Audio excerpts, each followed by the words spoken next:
We are without a leader. The dead King of Scotland has no heir. War creeps in from the south, where Edward Longshanks, the avaricious King of England, has returned from successful campaigns in Wales and France. As Longshanks turns his attention to Scotland, the shadow of fear settles across the Highlands. The English have thousands of Welsh longbowmen, hundreds of knights on horseback, and dozens of siege weapons. We Scottish have a rabble of untrained soldiers who do not even know how to march in a straight line.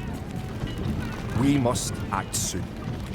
If we're to have any chance of resistance, we need to forge an army by any means necessary.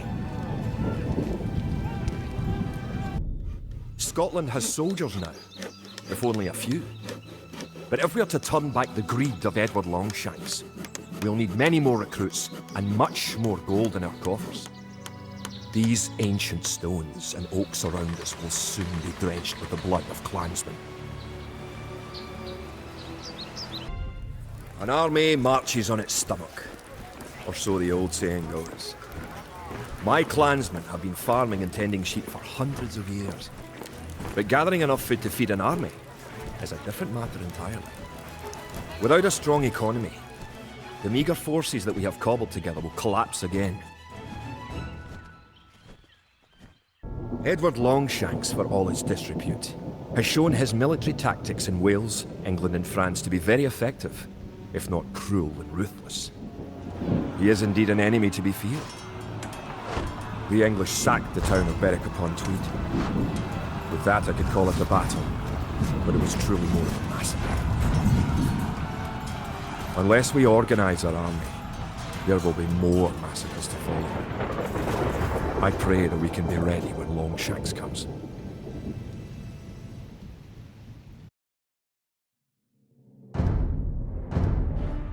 In villages throughout the Highlands, there is grim talk of skirmishes between Scotland and England.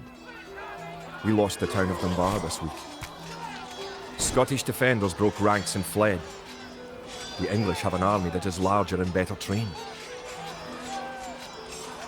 To compete with them, we are going to need new recruits to pick up spear, sword and bow. We must transform these shepherds into soldiers. Now that we have militias stationed across the border, the English have slowed their raids. But facing Longshanks' army will be another matter. The wicked English king is yet to bring his famous longbows to bear. Our militias can only get us so far. We're going to need more advanced weapons. Rumours creep in from the south of a giant who leads the forces of Scotland. His great sword driving through earth, man and horse alike. If this mythical knight can stall the English advance, it will give us time to develop the arms we need. Even now our smiths are forging swords and fletchers are crafting arrows and crossbow bolts. Longshanks has invaded, stormed and sacked the city of Perth. Worse, he has captured the fabled Stone of Scone and declared himself King of Scotland. If we cannot bring about a victory in battle soon, the Scottish armies will be too demoralised to put up any fight at all. If this mythical Scottish giant does exist, I wish that he would bring his forces up to Stirling, where we shall next do battle.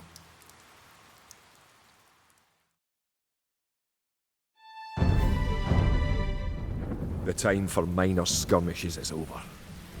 We now prepare for war. The villain Longshanks is poised to cross the River Forth and threaten the town of Stirling with a force of men-at-arms, heavy cavalry, and a multitude of archers. Our newly forged army marches southward to establish our own base and attack the English before they can ready their troops. Stirling was our first great victory. Even as we held the coastline, word arrived that Stirling Bridge had been held by a force of Scots led by the mythical knight of whom so many have spoken. Now we know his name. Sir William Wallace, the bane of the English. Edward Longshanks names Wallace a traitor and a criminal. Sir William replies he cannot be a traitor, for he never swore fealty to an English king. With Wallace leading our armies, the men fight with renewed vigour. Perhaps the tide of our misfortunes is about to turn. Our coffers were depleted at the Battle of Stirling, so we need to strengthen our economy once again before pushing south into lands held by the English. We need to construct a market and establish trade routes to the villages of friendly clans. Local legends speak of 3 sacred relics hidden south of Stirling. Acquiring these artifacts for Wallace's army will be a great boost to Scottish morale. With the 3 relics locked away safely in Scottish churches, men murmur that we are blessed by the heavens.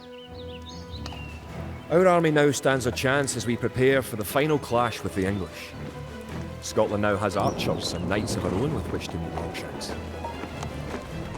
We march south to Falkirk, where we will join with the army of William Wallace and plan our combined attack upon the English castle. The only way that we can hold the boggy lowlands around Falkirk is to build a castle and as many walls as we can construct in a short time. These fortifications will serve to protect our camp as we construct siege weapons with which to assault the English castle. Once the castle is constructed, Wallace himself is sworn to join our forces. Together, we will attack Longshanks and his English troops.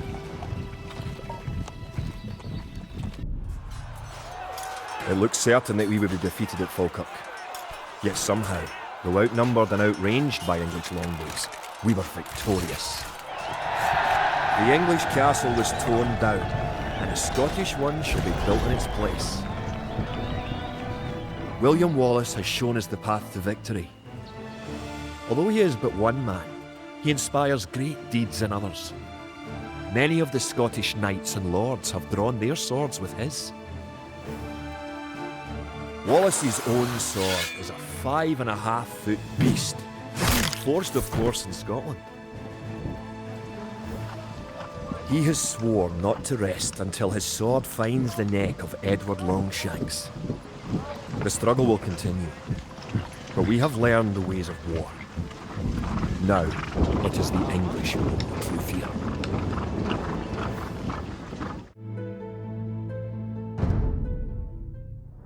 February 19th, Army Camp near Vaucouleurs. This morning I awoke to visions of fire and steel. These nightmares come more often, now that I've seen my beloved France eaten away by years of war. I wandered through camp, ignoring the new snowfall, but observing the wounds and weariness of every soldier under my command. Observing the desperation in their eyes. It was then that I first saw the girl. She told us that her name was Joan. She told us she was but a peasant who did not know how to ride or fight. She told us that she intended to rescue France. The darkness lifted from the men's souls. Her voice rang with conviction, and we drank in her every word. I may have lost my faith, but Joan has not lost hers, and that is enough for me. Joan has asked our ragged band of soldiers to take her to Chinon, where the rightful ruler of France, the Dauphin, hides from his foes. The war-torn land in between is infested with enemy marauders, and we will lose many men. Death is by now an old companion, but for Joan, we will face it again.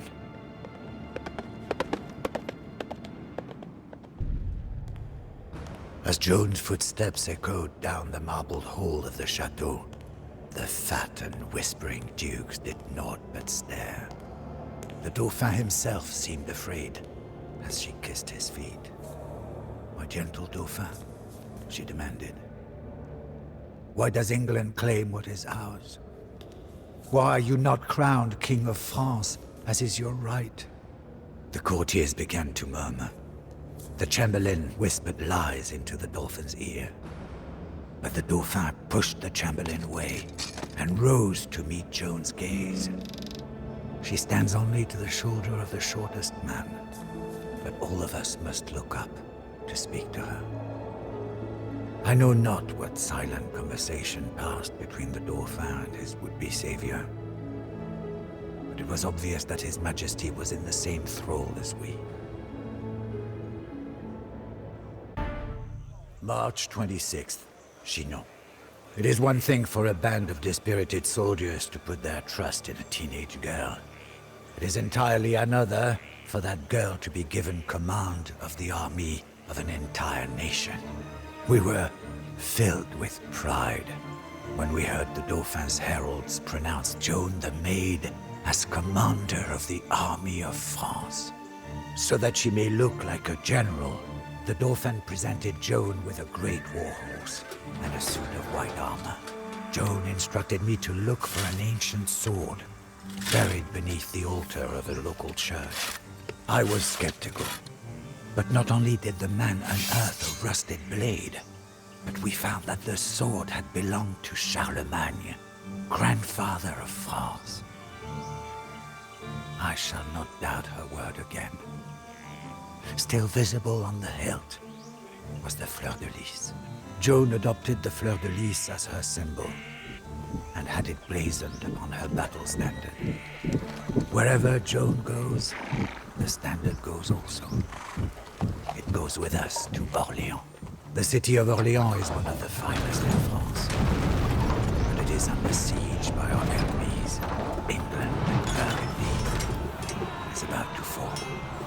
This war has dragged on for 100 years, with precious few French victories. The people of Orléans need a savior. They will receive Joan of Arc. Joan prophesied that she would be wounded at Orléans. In the height of the battle, an arbalest bolt knocked her from her horse. We could not believe our misfortune. But as we carried Joan away from the carnage, the battle was won. Orléans was free. When we entered the city, the entire population cheered us on from windows, rooftops, and city streets. They fired artillery into the night sky and shouted aloud their nickname for Joan, La Pucelle, the Maid of Orléans. June 14th, Orléans. Our rescue of Orléans was a setback for our enemies, but only a minor one. The English still possess half of France. Tragically, we have cooled our heels for weeks, while the Dauphin's advisors debate. Joan became irritated with the delay and reassembled her army. She talks of nothing but her mission to drive the English into the sea. The force of Joan's will is titanic. She has gathered to her banner swearing brigands and knaves and turned them into patriots and heroes. Among them is the man Laïr, a giant clad in plate mail. He drives men on with curses and fists. There will be plenty of English necks for Laïr to break at Patay. Patay is the gateway to the Loire River Valley. The English hold the Loire in a grip of steel, whilst a huge army under Sir John Fastolf devastates the countryside. Joan leads us to Patay to capture the English castles. However, we must avoid Fastolf's army until we are strong enough to face his veterans. After Patay, the myth of English invulnerability was dispelled. Now, our army knows it is possible to win, but only if we are resolute and cunning. The English are a most deadly enemy, and their longbow men have decimated the charge of French knights time and time again. To make matters worse, we now face enemies on both sides. The Dauphin's advisors spend more and more time wrangling, jealous of Joan's influence at court.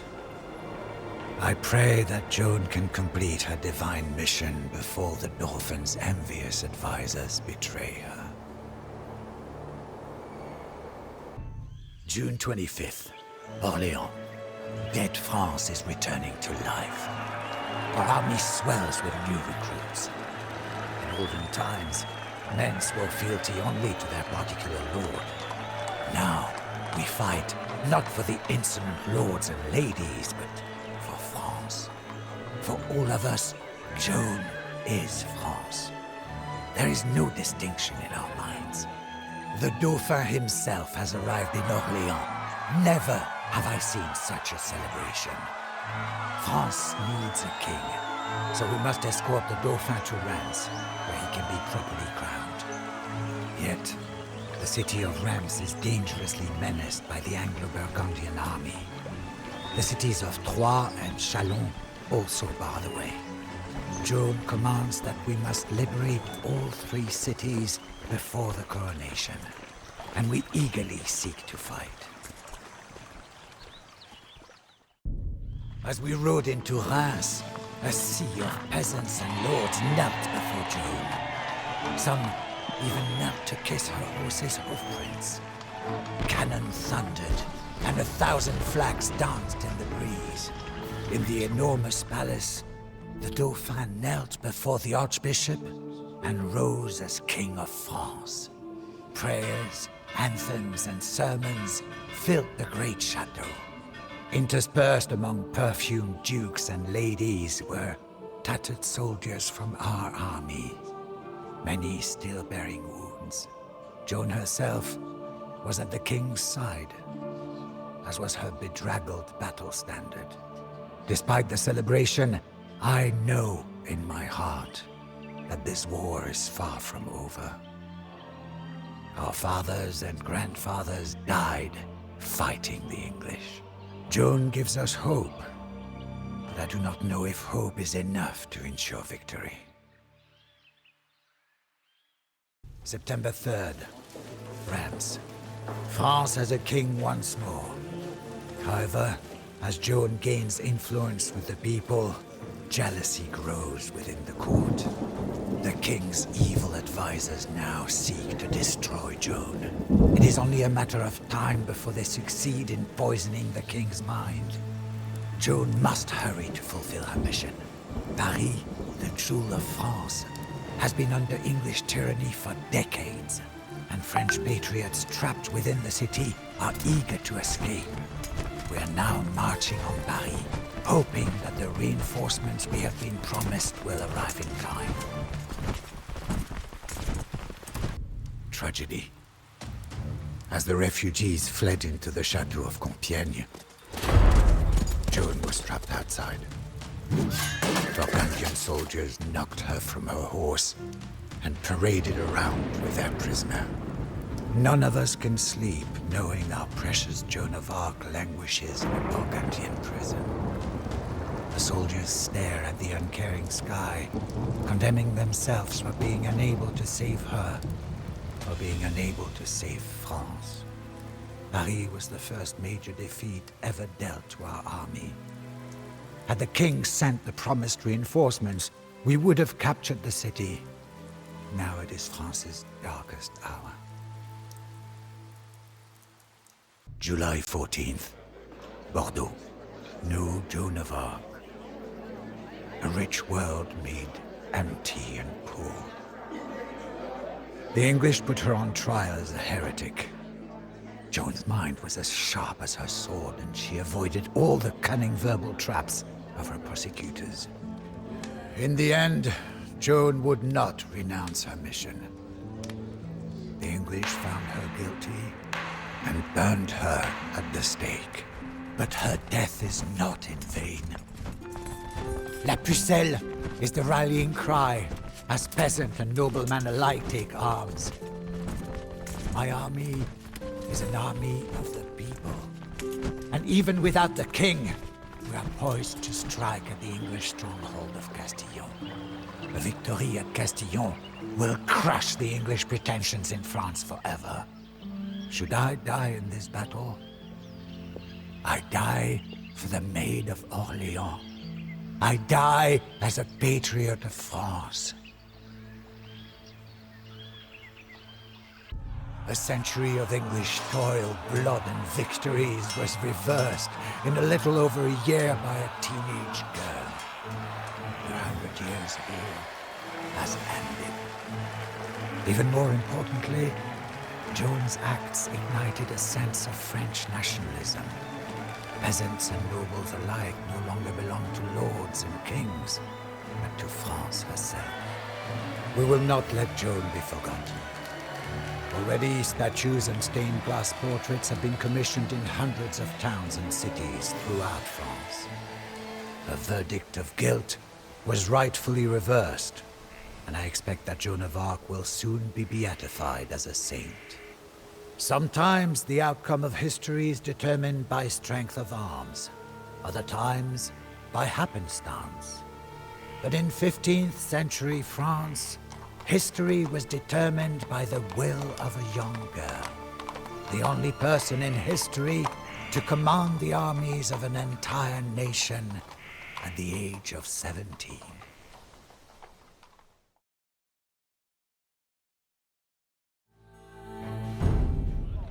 Enough! You have troubled me for 3 blocks now, stranger. If you agree to cease this dogged pursuit and leave me to my lamentations, then I will answer your relentless questions. I will tell you why a dead man rides through the streets of Valencia. You see that castle on the hill? That is the home of Rodrigo Diaz, whom Moor and Christian alike call El Cid. It is from the Arabic Sayyid, which means Lord. He is the greatest man who ever lived. The Cid was a knight and loyal vassal of one of the old kings of Spain. When the old king died, his kingdom was partitioned between his surviving sons, Sancho and Alfonso. King Sancho ruled Castile, a windswept barren land named for its many border castles. The Cid continued to serve Castile and its new king, as was his duty. The sly King Alfonso ruled Leon, but openly plotted to become king of all of Christian Spain. There was soon open warfare between Castile and Leon. The struggle climaxed at the Battle of Colpejera, where the Cid attempted to capture the wicked Alfonso.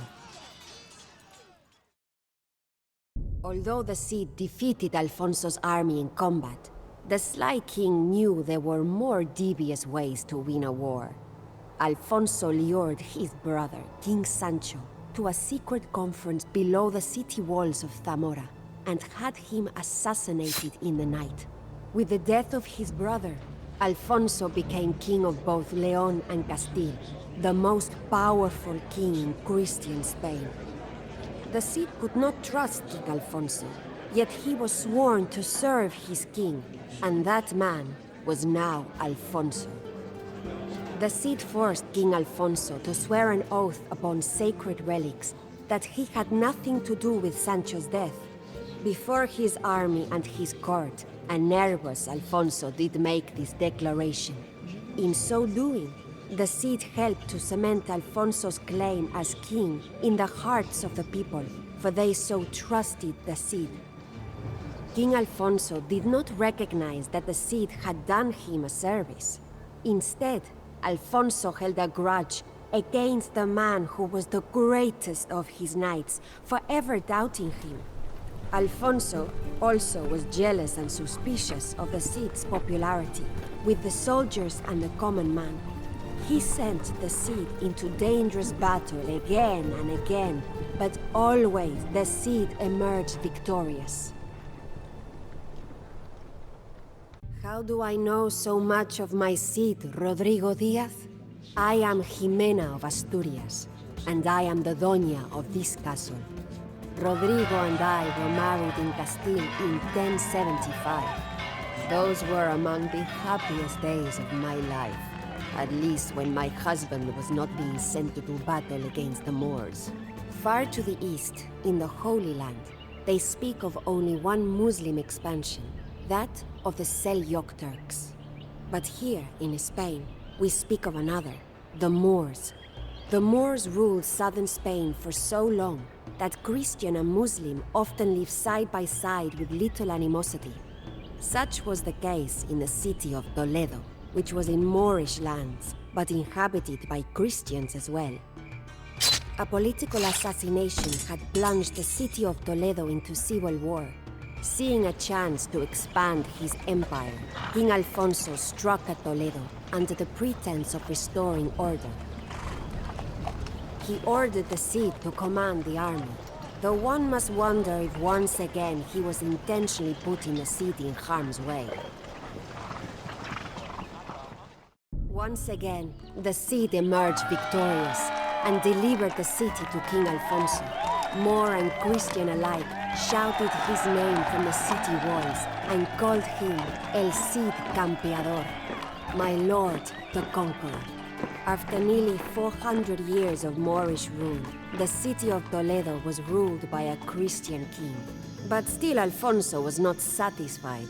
He accused the Cid of seeking personal glory at the expense of the crown. When he heard the peasants shouting the name of the Cid instead of Alfonso's own name, he became even more angered. I knew then that our contented lives in Castile were about to end. King Alfonso sent his most loyal and able servant, Rodrigo Diaz, the Cid, into exile, with only his horse, Babieca. Myself and our 2 daughters were left at the monastery in Castile when Rodrigo and I parted. It felt like a nail being torn from its finger. Rodrigo rode alone into the Castilian winter. He was not alone for long. Everywhere the Cid went, mercenaries and soldiers were eager to follow. Soon, he had a small army of his own. But the Cid was not content to wander the wilds of Castile forever. He needed a castle and a lord to serve. These two he found in the most unlikely of places. Motamid, Lord of Zaragoza, was a gifted leader of men, but like many of the Moors, he was also a poet and artist. The cultural achievements of the Moors made the rest of Europe seem barbaric in comparison. As the Cid parleyed with Lord Motamid in his sumptuous palace, he feasted on meals that came floating down an indoor stream. Motamid bestowed rich gifts on the Cid and made him a wealthy man. But the Cid, ever the loyal servant of Castile, convinced Motamid to ratify a treaty, making Zaragoza part of Castile. The Cid never fought openly against King Alfonso, though he did make enemies with Count Berenguer and other Spanish lords who wanted only tributes of gold from the Moors and were not interested in making alliances with them. Count Berenguer would remain the Cid's enemy for many years. King Alfonso watched with alarm as the combined Christian-Moorish forces of the Cid gained power and prestige. Finally, he could stand it no longer, and sent his own army against Motamid's Moors at Zaragoza. As much as he would have liked to come to the assistance of his friend Motamid, the Cid could not draw steel against King Alfonso, as he was still the Cid's rightful lord. Since the Cid could not assist him, Motamid was forced to seek help elsewhere. When he contacted the Almoravid Berbers who lived beyond the sea in Gibraltar, however, he received more than he bargained for. These veiled religious zealots waged a continuous jihad across the barren dunes of the Sahara. Their leader, the fanatical Yusuf, who never showed his face, immediately prepared to cross the ocean into Spain with thousands of men and camels. King Alfonso's army was certain to crumble beneath this new wave of invaders. Alfonso needed only have mentioned that Spain was in jeopardy, and the Cid would have come. And when the Cid did finally come to his king's aid, the Berbers were crushed, and their leader Yusuf was forced to flee back to Africa. The Cid bowed to Alfonso, ready to return to his rightful place as the king's champion. But King Alfonso was angered that the Cid had not arrived sooner and ordered him to return to his exile. This time, he seized the Cid's wife and children. Many long years did I rot in the dungeons of Castile. The Cid was in exile again, and this time there were no more Moors to welcome him in. He wandered the bleak rocks of Castile, and wondered if his tale was finally at an end. And yet, a remarkable thing happened. Many mercenaries and knights knew of the tales of the Cid, and were eager to follow him, even without the castle. As the Cid wandered further south, more men, Christian and Muslim, joined his army. Eventually, the Cid had a large enough force to carve out a fiefdom of his own. King Alfonso had set his sights on beautiful Valencia, the jewel of the Moorish coast, but the Cid was closer and could get there sooner. If he conquered Valencia, the Cid would have protection not only from the machinations of Alfonso, but also a bulwark against the inevitable second invasion of Yusuf and the Berbers. Events would have unfolded simply then, had not our old enemy, Count Berenguer of Barcelona, picked that moment to strike back at the Cid. How abundant the orange groves and olive trees seemed to the conquerors who had come from bleak Castile. Valencia was a tropical paradise, complete with palm trees, a silk market, and abundant fish and waterfowl. After the Cid had secured the castle and saw to the defenses of the city, he sent for me and the children. Our reunion took place on the highest tower of the castle, before a sea that consumed the entire horizon. We turned Valencia into our own kingdom, uniting 8,000 Christian and 20,000 Moorish soldiers. It was the greatest of the Cid's accomplishments to date. We were far away from the reach of King Alfonso, and Count Berenguer himself was safely locked in Valencia's dungeons. In time, he would be ransomed, and one of our daughters married to his nephew and heir, to ward against future conflicts. If only the tale of the Cid had ended there, beneath the Valencian sunsets, but it was not to be. Valencia lay right in the path of the advancing horde of the frenzied Yusuf and his Berber warriors. We were trapped and alone in our kingdom of Valencia.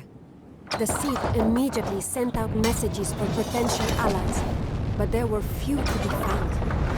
The Christian kingdom of Aragon was too far away, and King Alfonso of Castile seemed in no hurry to come to the Cid's defense. Even the Cid's old ally, Motamid the Moor, was of no avail. Yusuf had sent him into exile in the Sahara Desert, where he spent the rest of his sad days composing poetry. The Berbers rode around the city for 10 days and nights, shrieking and banging their weapons on shields made of hippopotamus hide. But the Cid comforted his troops, prayed, and planned a counterattack. And then the unthinkable happened. During a brilliant surprise attack to capture gold and horses from the Berbers, Rodrigo Diaz, my Cid, was shot by a stray arrow. The surprise attack became a rout, and the Cid's men barely made it back to the castle with his broken body. Rodrigo and I knew he would not last the night. But we also knew that without their Cid to lead them, the soldiers of Valencia would never have the strength to stand against the Berbers. So as he breathed his last breath, I strapped my husband onto his horse, Babieca, and placed his sword Tizon in his hand. Babieca stood out above the city of Valencia. My one hope was that the men would not realize the charade. Realize that their Cid was already dead. It was the twilight of Moorish Spain. The Berber army had been broken, and Valencia withstood the siege. King Alfonso would not allow us to bury the Cid until he could personally attend the funeral. When he arrived, he dispelled all thoughts of interring the Cid into the earth.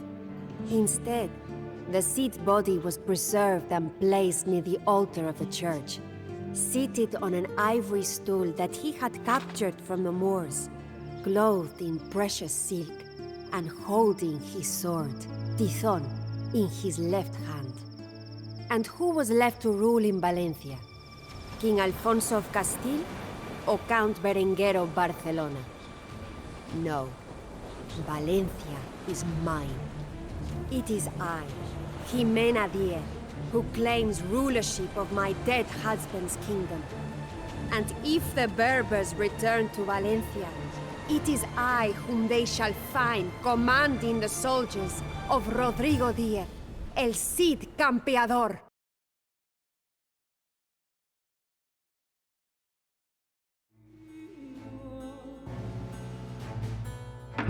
So, you have come to hear the tale of Frederick Barbarossa, huh? Better order us another round. Maybe 3. You see, it is a great tale. But then again, everything about the man was great. Barbarossa was a man of great appetites, great ambitions, and a great red beard. But the question, huh? The question you want to know is, was that enough? Is the will of one man enough to forge an empire? For there was no Holy Roman Empire at that time. Only a gaggle of quarreling city-states. These dubiously loyal princedoms were more interested in a loose confederation than a unified empire. But Barbarossa, he believed that he was the emperor by the will of God, and he intended to bring the Holy Roman Empire back to its former glory. If that meant crushing all of the German princes, well, so be it. They have called Barbarossa the scourge of Europe, but he was as skilled a diplomat as he was a warrior. He united the German principalities with more than just a sword. He established a set of legal codes known as the Land Pieces. He helped the hungry by fixing an official price for grain after every harvest. The provinces of Germany quickly became the wealthiest and most powerful in Europe. The Holy Roman Empire was so successful, in fact, that it quickly became strong enough to expand. The empire was in full bloom, and her population was rapidly growing. The people felled forests, drained marshlands, and reclaimed land from the sea itself. This newfound prosperity made expansion too tempting to resist. Eager to test his military might, Barbarossa set his sights east, towards the Kingdom of Poland. To assist in his invasion, Barbarossa called up one of his mightiest vassals, Henry the Lion. Henry was a powerful prince of Saxony, and his decadent palaces outshone the Emperor's own. While he swore fealty to Barbarossa, some questioned whether Henry the Lion did not want the Empire for his own. By ordering Henry the Lion to aid in the subjugation of Poland, Barbarossa meant to test his oath of allegiance once and for all. Henry expected to be drawn and quartered, the usual fate of traitors in those times. But Barbarossa recognized the potential for a strong ally, and officially forgave him, provided that Henry the Lion would swear to support Barbarossa from now on. Amazingly, Henry agreed. The Germans were unified, and Henry the Lion was pacified. But the Holy Roman Empire was not complete. Harkening back to Charlemagne, the Empire claimed ownership of Italy, and especially Rome. In Rome, the Pope firmly believed that it was the Church, not the Emperor, who was the ultimate authority for the Empire. Barbarossa could not convince the Pope to see things his way, so he appointed his own Pope. This, too, was not enough, for Pope and anti-Pope promptly excommunicated each other. In the end, Barbarossa had to resort again to politics at the point of a lance. If the Pope would not listen to reason, then perhaps he would concede with 2,000 German knights pouring down the Italian peninsula. The greatest of the northern cities, the virtual capital of Lombardy, was Milan. The lords of Milan were as proud as they were belligerent. Barbarossa was determined to raze Milan to the ground as a warning to all the Italian city-states, and particularly the Pope in Rome. The message was clear. He, Frederick Barbarossa, was the one and true Holy Roman Emperor. Barbarossa was not kind to the Milanese. In response to unattempted negotiations during the siege, he sent 6 Italians marching back to the city. 5 had been blinded, but the 6th only had his nose cut off, so that he could lead the other 5. Northern Italy had been mercilessly conquered and placed under imperial governance. But Italy would not submit. If anything, the destruction of Milan made the Italian cities even more incensed that their would-be emperor. As long as Barbarossa's knights were present, peace endured. But the emperor could not be everywhere at once. Whenever he went to Italy, Germany would flare up. And when Barbarossa returned to Germany, the Italians began plotting again. Milan had fallen, but the remainder of the Italian cities joined together in a confederation known as the Lombard League for the purpose of defeating Barbarossa. If Barbarossa intended to make Italy part of the Holy Roman Empire, he would have to conquer the Lombard League, city by city. But Barbarossa still had a secret weapon. Henry the Lion and his seasoned troops. Henry the Lion was immediately banished to England. Separated from his wealth and army, there was little more he could do to plague Barbarossa. After 6 campaigns down to Italy, Barbarossa was weary of crossing the Alps. The fighting ended with the signing of the Treaty of Constance, which said effectively that the Emperor and the Pope were equals. It was a tenuous peace, and one that seemed unlikely to endure, when suddenly the Pope died. The new Pope was less interested in squabbling with the Emperor than he was in events down south. You see, the Europeans were being driven out of the Holy Land. It was time for another crusade. The Holy Roman Empire was complete, and for the moment, both Germany and Italy swore fealty to Barbarossa. Alas, the peace was not to endure. The Crusader states in Palestine were crumbling. A Saracen king named Saladin had evicted virtually every Crusader from their castle. The Pope called for a new crusade, before the Holy Land became Saracen once again. Remarkably, Barbarossa agreed to undertake this new crusade for the Pope he had fought so hard against.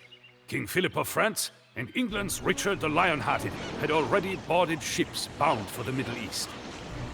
But Barbarossa's army was the largest by far, and there wasn't a fleet in Europe that could transport it.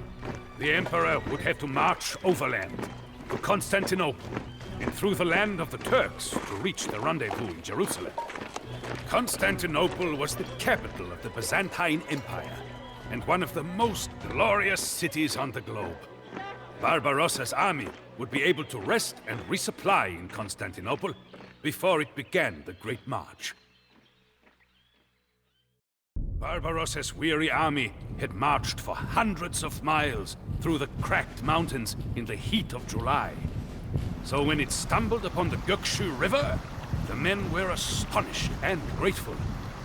Barbarossa himself could not resist plunging into the cold water without even pausing to remove his armor. To the disbelief of the surviving troops, Barbarossa drowned.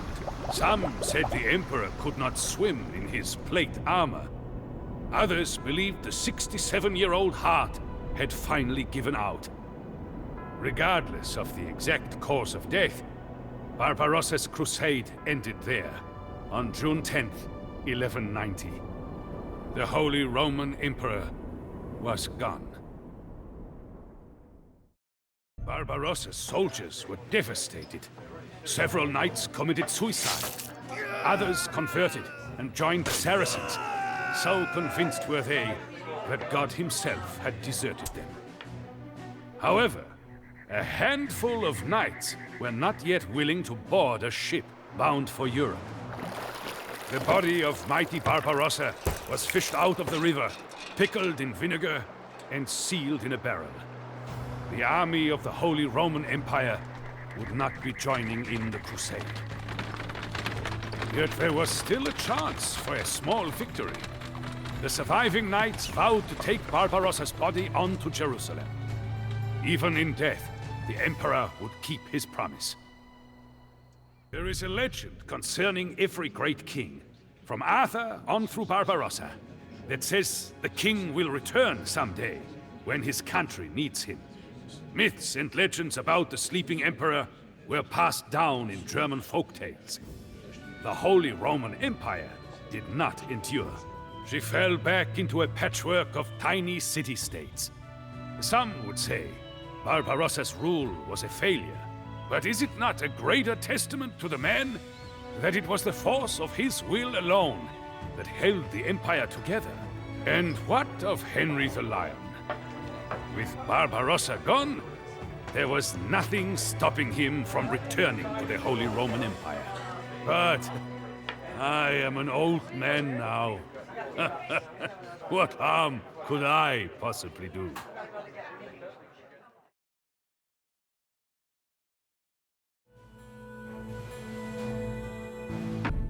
So, you want to know about Sforza? I will tell you about Francesco Sforza. Sforza was like me. We were condottieri, contractmen. When the Italian princes were too rich or too cowardly to get their hands dirty, they paid us. We fought because they paid us to fight. We stole because they paid us to steal. And when they did not pay, we made sure someone did. We sold ourselves to the highest bidder, and if another prince came with a bigger purse, we did not hesitate to change sides. Honor was cheaper than silver. But for Sforza, Sforza was different. He was in it for his own glory. That is why he took the Visconti contract. He wanted to make a name for himself, to be more than the bastard son of a dead mercenary. He needed a patron, an ambitious prince with many enemies and more gold than friends. Filippo Visconti, the Duke of Milan, was the obvious choice. Visconti had all the ambitions of Caesar, but none of the courage. He was craven and paranoid, but at least he paid. Well, most of the time. And whether his ambitions meant war with Florence or with Venice, Visconti always needed contractmen. That is why he hired condottieri like Sforza and Niccolò Piccinino, hungry men looking to make a name for themselves. Visconti distrusted and hated us, but I do not blame him. His own brother was murdered by a condottiero on the steps of a church. Visconti saw Sforza's successes as a threat and plotted to have him killed. But instead of running to safety, Sforza confronted the Duke directly. To our surprise, Visconti was so impressed by this boldness that he dismissed the charges against Sforza and betrothed the soldier to his daughter Bianca. This made Sforza the Duke's heir. I will say this about Sforza. He was a scoundrel, but he was no coward, and his courage was always repaid. After the wars with Venice, Visconti made sure he got his gold's worth out of us. He sent Sforza south to enforce the Duke's claims in Romagna. I think the Duke was having second thoughts about Sforza. After we left, Piccinino and his men followed us. Sforza could see through the plot. Although he was betrothed to the Duke's daughter, he knew Visconti was fickle. He also knew that being a landless condottiero was a risky proposition. Sforza needed to be his own man and have his own land. A refuge if the machinations of his employers turned against him, or if they demanded justice for Sforza's own treachery. What better opportunity than to use Visconti's weapons and money to his own benefit by making himself the ruler of a city? Sforza and Piccinino were like two alley dogs fighting over a scrap of meat. They were natural rivals, precisely because they were so alike. Of the two, Sforza had a certain pedigree. If you could call being the bastard of a mercenary captain pedigree. From his father, Sforza inherited his forbitia, cunning, and used it to get the best of his rivals, his patrons, and his women alike.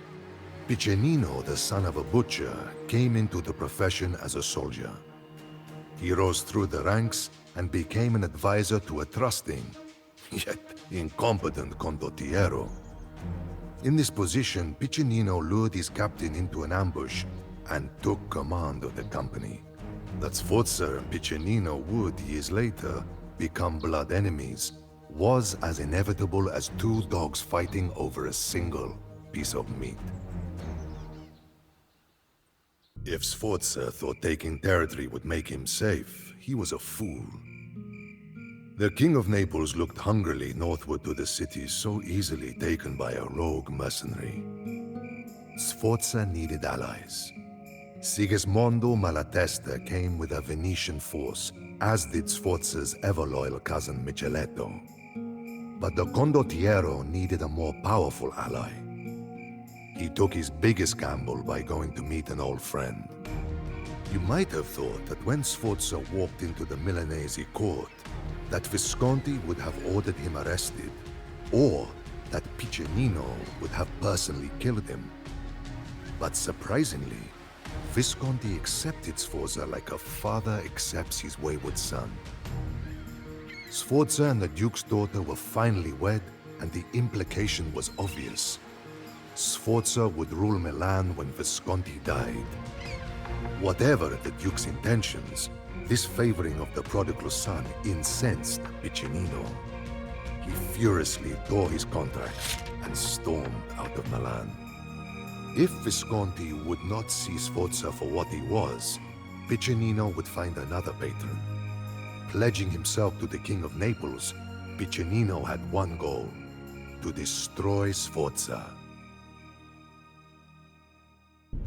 The battle between Sforza and Piccinino was the centerpiece of the war over Italy.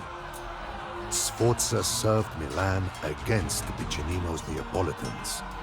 And then, Piccinino returned to Milan's service while Sforza went to the Venetians.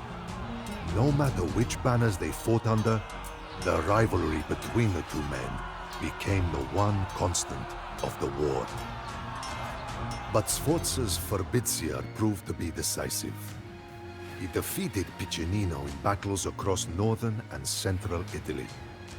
The disgraced Piccinino was finally relieved by Visconti, and spent his last breaths in Milan cursing Sforza's name to his two sons. With his rival and equal finally defeated, Sforza seemed destined to fulfill his grandest ambitions. Then, by a twist of fate, Filippo Visconti died, undoing all of Sforza's plans. Visconti's death left Milan in turmoil. Outlying towns rebelled, and Venice threatened the city. By way of marriage, Sforza held a better claim on Milan than anyone. But strangely, the ambitious captain did not take his dowry. He allowed the lawyers and professors of Milan to fashion a republic with all the trappings and corruption of the old Roman one. They called it the Golden Ambrosian Republic, after Saint Ambrose. But there was nothing blessed or saintly about this republic. Surrounded by enemies, the Republicans of Milan, more skilled at reading books than leading men into war, needed a captain to command the war against Venice. Sforza, by now employed by the Venetians along with his compatriots Malatesta and Micheletto, did not miss an opportunity to once again betray those who paid him, as well as those closest to him. Rescinding his own claims on Milan, he agreed to serve the Republic against his own cousin Micheletto in exchange for control of the city of Brescia. The leaders of the Republic agreed, even though there were many rumblings that Sforza could not be trusted. After all, for a piece of land, he was now marching against his own blood. Though Milan grew stronger with Sforza's victories, the Republicans came to fear and hate him. They saw Sforza as a Caesar intending to topple the new republic.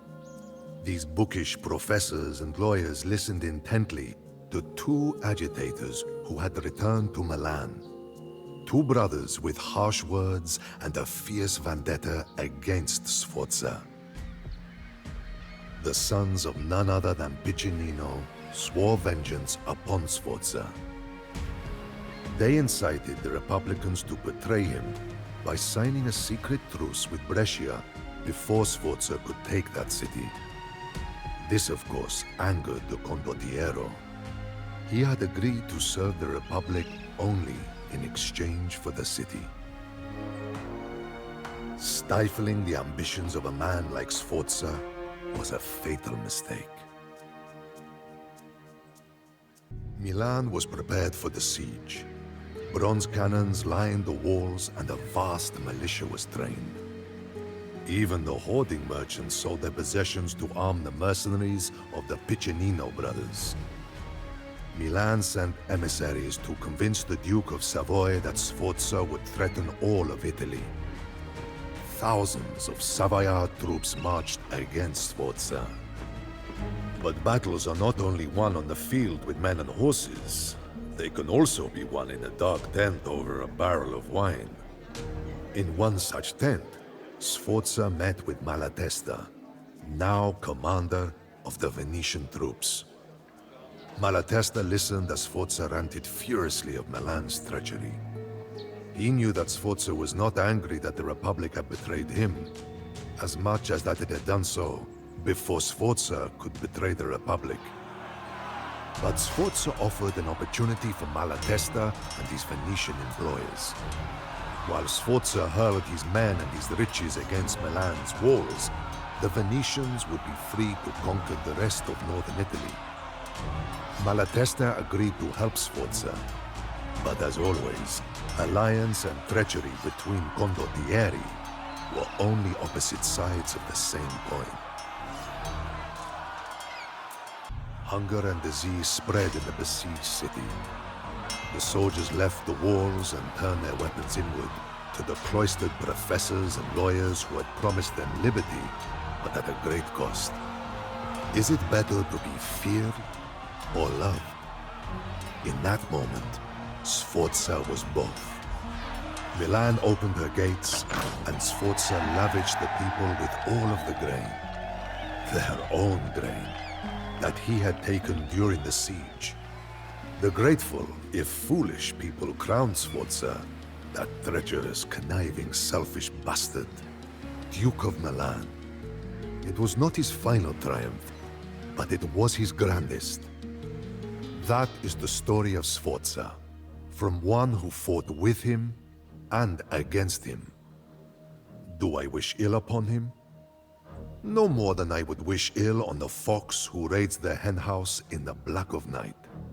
It does only what a fox does and cannot be blamed for it. I do not blame Sforza any more than I would blame myself.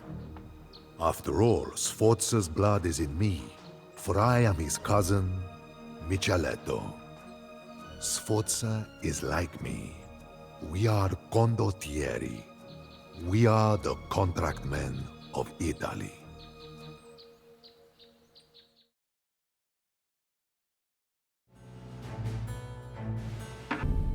I left the walls drenched in the sweat and blood of the tenacious Norman besiegers.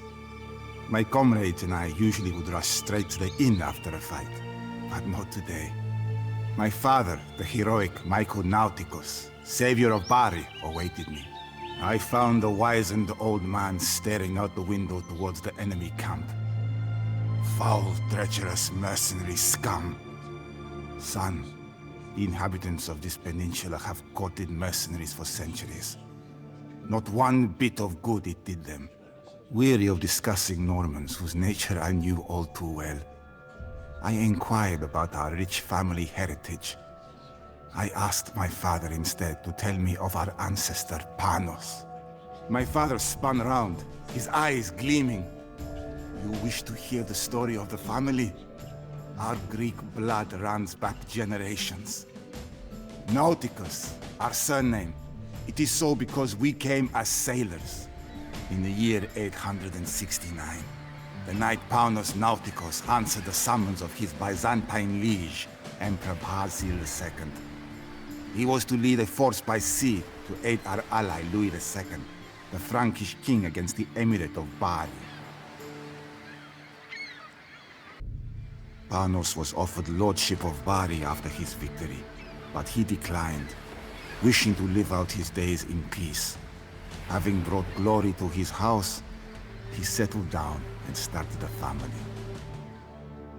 The old man mused for a while, his memory slowed by wine. Louis, on the other hand, ran into trouble with the Lombards. They were not fond of yet another Frankish conqueror treading on their soil. Suddenly, a bell rang, signaling an attack and calling the city to arms. I donned my armor and rushed out the door, leaving my father to his thoughts. I walked downstairs the next morning in a daze. The battle of the previous night was fresh in my mind, and it chilled my blood. I whirled around and found myself staring straight into my father's eyes. Nothing shakes the ghost of battle like a fine story, son. Come sit down to a meal, and I shall tell you of the rebellion of Melus. The sun shone onto my father's gaunt face. He had a head of thick gray hair, and his limbs remained strong from years as a sailor and a soldier. I have donned mail since the year 1005, when I was but a lad in the service of Melus, the highest-ranking nobleman in the city. Ambitious and eager to prove myself, I soon became his best man. Melus was passionate, but his withdrawn, stealthy manner began to stir my distrust. When he invited all manner of mercenary troops into our beautiful city, I began to fear the worst.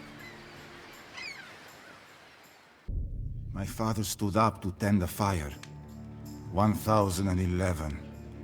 It had been 2 years since I had stood in the courtyard of Melus's castle in Bari. With the rebel garrison defeated, Bari was once again in Byzantine hands. Unsurprisingly, the local Katapan, or Lord, asked me to remain at the head of the force that I had recruited. Most of Melus's family was captured and imprisoned, but Melus and his brother Datus were still at large in the countryside. The rebellion was far from over. My father coughed and took another draught of wine. Melus sought aid from Salerno, while Datus fortified a tower on the Garigliano River. From there they gathered support and renewed their strength. Melus reached far for help. Lombards, Germans, and Apulians answered the call, eager for glory and plunder. But there was one more group whose help Melus enlisted. A new generation of Norman adventurers, forebears of the scum who attack our city as we speak. It is because of Melus that this new menace is upon us. In response, the Byzantine Emperor sent the General Basil Boyanis and an elite force of the fabled Varangian Guard to meet Melus in the field and crush the rebellion for good. The armies drew up near the river of Fanto, not far from where the Romans had clashed with Hannibal of Carthage some 12 centuries earlier. The fate of Mezzogiorno was about to be decided. Not unlike its predecessor, The Second Battle of Cannae was a massacre. The Lombards and their Norman allies were no match for Boyanis' strategic prowess and the ferocity of his Varangian troops. Melius fled the field and sought refuge with the Pope, which sent him to the court of the Holy Roman Emperor. He gradually poisoned the minds of several influential courtiers, and eventually the Emperor himself. Melius died in exile, but the effects of his political machinations were soon to be felt throughout Italy. The rebellion was over, but Boyanes still had a difficult task before him. The once rich province of Apulia lay in tatters, and the hostility of its northern neighbors did not bode well for the future. Melius's brother Datus still preyed on the surrounding lands from his lair on the Garigliano. Additionally, rumor quickly spread of Holy Roman armies massing in the north. Boyanes was not about to let his hard-earned gains slip away like a fish from the net. The odds were against him, but he had a loyal army and a plan. The Apennine Pass was the gateway to southern Italy, and Boyanes intended to fortify it. Thousands of soldiers and masons followed him to the ruins of Acre, an ancient Roman city near the mountains, and began construction of a citadel named Troia. Boyanes would restore the grandeur of Byzantine power in Italy, or die in the effort. The Holy Roman Empire was no trifling opponent. Many good men fell parrying the assaults on Troia. Boyanes' forces struck out at Datus' tower on the Garigliano and dragged him from it. Following the ancient Roman custom, Datus was confined in a leather sack with a rooster, a monkey, and a viper, and cast into the sea. Byzantine Italy flourished under Boyanes' tenure as Catapan. Alas, that the incompetence of his successors have brought us to this dreadful pass. Young men seek renown in the battlefield, thinking war a noble affair. Little do they know that their quarries are in vain. There is nothing but chaos, the screams of dying men, and the stench of death. I long for peace and cheer. I can hardly remember the sound of music in the streets, and the noises of a bustling city on market day. They have been replaced by the din of battle, the whistling of rocks hurled by Norman catapults, and the solemn evening tales in the taverns told by those who cannot forget the carnage of each day. My father approached, holding a sword and his old helm, breastplate, folds, and greaves. They are yours now. For 200 years, our family has proudly served this city. But today, you must leave this place. I am too old for the journey. But if you live, my death will not be in vain. Someday you will tell your son this story with the same pride as I have. Fight well today, escape, and secure yourself that future. The morning sun shone on the shores of the Aegean. I was speaking to a miller when I heard shouts from the harbor. Racing to the docks, I recognized several Barians disembarking from a battered vessel. The tidings were grim. Bari was in Norman hands, and my father had fallen valiantly along with it. I thought of his parting words, but I doubt that I will ever don his armaments again. Like my ancestor Panos, I have seen enough battle for 10 lifetimes. I think I shall travel the Empire, from Thessaly to Anatolia, seeking work as I go. With all luck, I will earn enough wealth to buy a house in the countryside, and raise miles of vineyards on the hillside. Perhaps one day, when I recount the tale of my family to my children and grandchildren, I will be able to conclude it with how we have found peace at last.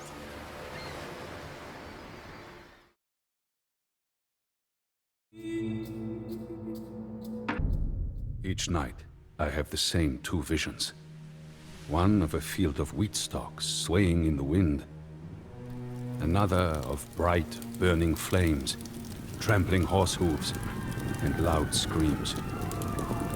My people, the Visigoths, came to Roman lands Not as an invading army, but as a people running from a scourge. No, a plague sent by God himself. We warned the Romans of the impending danger, but they ignored us. They despised and distrusted our kind. They treated us poorly, gave us barren lands, and when we suffered famine, they made us sell our children for food. Inevitably, we went to war, and our great army struck a decisive blow to the Romans at Hadrianople. We slew their emperor and forced them to allow our people to settle in Roman lands. Our victory taught the Romans to not underestimate Gothic warriors. In exchange for the land they gave us, our young men would serve in the Roman armies, fighting alongside our former enemies. As wars broke out between the eastern and western halves of the Empire, we gathered our spears and served Rome in battle. The dead bodies of young Goth warriors littered the flanks of the Julian Alps. For all the blood we shed, the Romans did not give us even a crumb of gratitude. A Gothic commander in the Roman army encouraged us to desert and go back to our people. Hardship is upon your families, wives, and children, and your people need your help now more than ever, he said. Few had heard of Alaric, this Gothic commander, but he managed to gain a strong reputation during his service in the Roman army. He was a tall man with a voice that could silence a crowd. When Alaric spoke, all heads turned in his direction, and his eyes flickered with an inextinguishable fire. The elders of the Visigothic tribes elected Alaric king of the Visigoths. Never before had there been a single king, but never before had there been a man like Alaric. We were drawn into another war with Rome.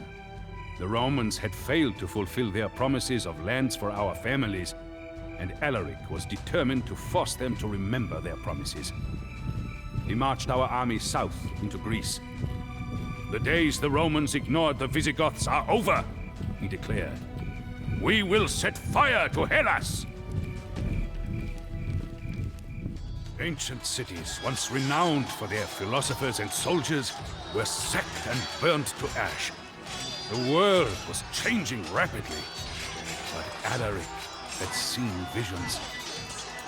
Despite our victories, the Eastern Romans still refused to meet our envoys. Instead, we turned west. The half-Vandal general Stilicho was the driving power behind the Western Roman Empire. He knew Alaric from when our king served the Romans. We hoped Stilicho would be more willing to negotiate.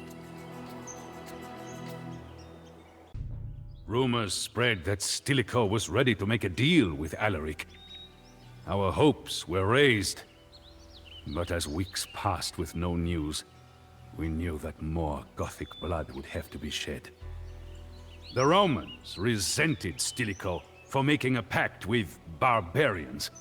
When parts of the Western Roman Empire were overrun by usurpers and foreign invaders, they blamed Stilicho. He soon learned the hefty price of Roman politics. They declared him an enemy of the state and had him executed. In a frenzy of hate, the Romans followed Stilicho's execution by murdering all soldiers of Germanic descent. Then, in another rush of blind rage, they turned on the families of those soldiers and murdered them too. The survivors flocked to Alaric, begging him to raise his army and march with them into Italy to exact vengeance.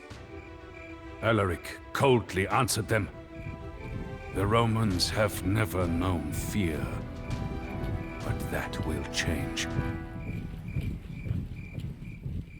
For all that the Romans did to us, it seemed logical for Alaric to seek their downfall.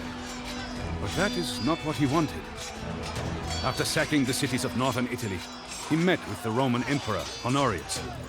Alaric's demands were reasonable and humble, a sign of reconciliation between our two peoples. And all would have gone well, had it not been for the Gothic commander, Sarus. Sarus had vied with Alaric over the Visigothic kingship, and had lost dishonorably, instead entering Roman service. Jealous of Alaric, he ordered his soldiers to attack our king by surprise and kill him. Luckily, Alaric and his men survived the assassination attempt and escaped. Never had I seen Alaric lose his temper, but Sarus' betrayal infuriated him. He ordered me, his brother-in-law, to commence the siege of Rome. The walls of Rome were huge and had not been breached since Brennus and his Gauls. However, years of decline had weakened the city, and its walls were badly in need of repairs. Inciting the men to battle, Alaric vowed, "If the Romans want fire and steel, it is fire and steel that we will give them." During the long weeks spent besieging Rome, Alaric's calm nature returned. He issued an order to the warriors to spare the city when conquered. In his heart, he could not find the will to destroy the empire he had served, though it had betrayed him one too many times. Our brave soldiers breached the walls, and the defenses quickly crumbled before the weight of Visigothic men rushing into the breaches. Our men looted the city for days. We stripped statues and monuments of their gold, and loaded carts with so many precious goods that the wheels were close to breaking. At the end of the third day, a caravan of ox-drawn wagons carrying plunder could be seen as far as the eye could see. The Romans would write of that day, "In one city, the whole world perished." With Roman treachery repaid, Alaric looked to the future of our people. He planned to sail us to the fertile Roman province of Africa. But before we left, he passed from this world. Our people mourned for days, and Alaric's body was buried underneath a river stream. The channel diverted to dig the grave, then made to flow again, hiding his tomb forever. Soon after, the fleet that was to take us to Africa sank in a storm. Once again, desperation fell upon our people. It was at that moment of despair that I, as the dead king's brother-in-law, spoke. I reminded everyone of Alaric's dream, of his commitment to the survival of our people, and of the impossible obstacles we had overcome. I told them that Alaric and I shared the same vision, a vision that we, in honor of his memory, ought to fulfill. I concluded, Alaric has carved a path for us, and that path leads to Gaul. Each night, I have the same two visions. One of a field of wheat stalks swaying in the wind. Another of bright, burning flames, trampling horse hooves, and loud screams. My people, the Visigoths, live peacefully in the rich lands of southern Gaul. Our farms flourish, and our cattle grow in number every day. But for all our fortune, I cannot shake the ominous visions I have every night. Like Alaric, I have seen the future. The Huns are coming, and they will stop at nothing.